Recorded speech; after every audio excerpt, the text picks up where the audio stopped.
नमस्कार दोस्तों, स्वागत है आज आपका फिर से जीवन बदल देने वाली एक और ज्ञान से भरी बुद्धा मोटिवेशनल कहानी में। आज की ये कहानी जीवन की तमाम छोटी बड़ी तमाम तरह की समस्याओं से परेशान इंसान को समाधान देगी। एक समय की बात है, एक लड़का था। वह एक साहूकार के यहाँ काम करता था।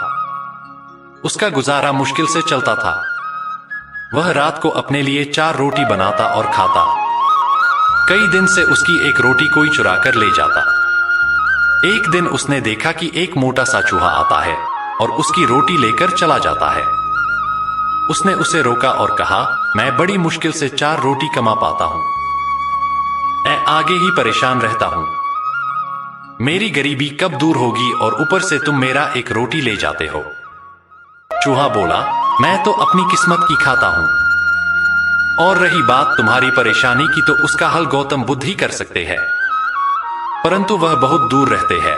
लड़का बोला, अगर वह मेरी मुश्किल हल कर सके तो मैं दूर जाने को भी तैयार हूं। अपनी समस्या का समाधान पाने के लिए वह साहूकार से कुछ दिनों की छुट्टी लेता है और महात्मा बुद्ध से मिलने के लिए निकल पड़ता है। चलते चलते रात हो जाती है। उसे रात रहने के लिए एक जगह चाहिए थी। उसने पास में ही एक हवेली देखी और हवेली का दरवाजा खटखटाया। हवेली से एक महिला बाहर आती है। वह लड़का उसको बताता है, मुझे महात्मा बुद्ध से मिलने जाना है और रास्ता बहुत लंबा है। क्या मैं यहां एक रात के लिए रुक सकता हूं? हवेली की मालकिन बोली, हाँ तुम रुक सकते हो, लेकिन मेरी एक शर्त है।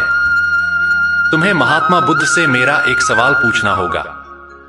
मेरी बेटी 20 साल की हो गई है पर वह बोलती नहीं है। उनसे पूछना कि वह कब बोलेगी। लड़का बोला, ठीक है, मैं महात्मा बुद्ध से आपके प्रश्न का उत्तर पूछ दूंगा। एक रात वहां रहकर लड़का अगले दिन अपने सफर पर चल पड़ता है। आगे एक पर्वत और दुर्गम रास्ता था। वहां एक जादूगर तपस्या कर रहा था।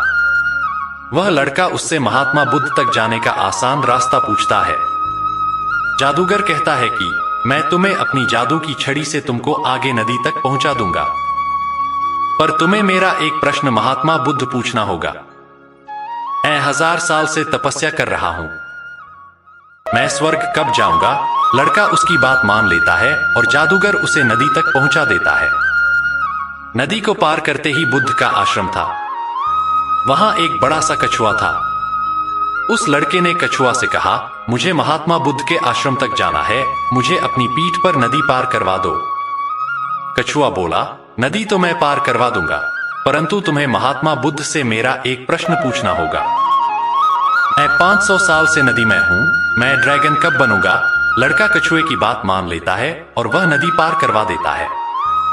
वह महात्मा बुद्ध के आश्रम पहुंच जाता है। जब वह महात्मा बुद्ध से मिलता है तो कहता है कि मुझे आपसे अपने प्रश्नों के जवाब चाहिए। महात्मा बुद्ध कहते हैं, ठीक है, लेकिन मैं केवल 3 सवालों का ही जवाब दूंगा। महात्मा बुद्ध देखना चाहते थे कि वह किसके प्रश्न का त्याग करता है।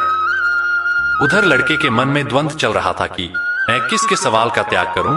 कछुआ 500 सालों से इंतजार कर रहा है, जादूगर 1000 सालों से, गूंगी लड़की 20 सालों से, और मैं भी आर्थिक परेशानी का हल ढूंढने बहुत कठिनता से यहां पहुंचा हूं। फिर वह गहन विचार करता है कि मैं ज्यादा मेहनत करके अपनी समस्या सुलझा सकता हूं, इसलिए उसने अपने प्रश्न का त्याग कर दिया।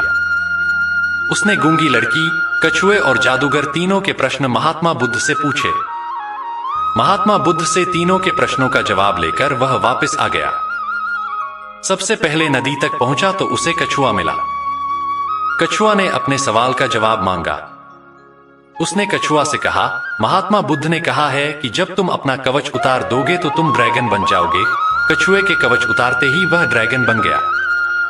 उसके कवच से बहुत सारे मोती निकले।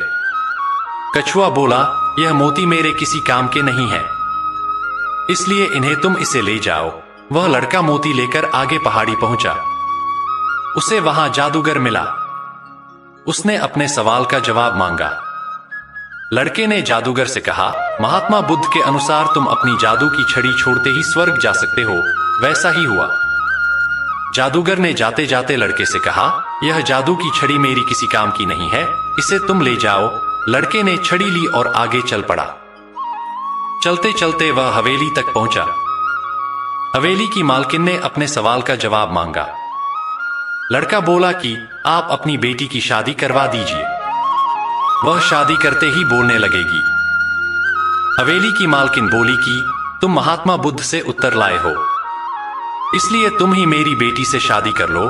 लड़के और लड़की ने एक दूसरे को पसंद किया और उनकी शादी कर दी गई। शादी होते ही लड़की बोलने लग पड़ी।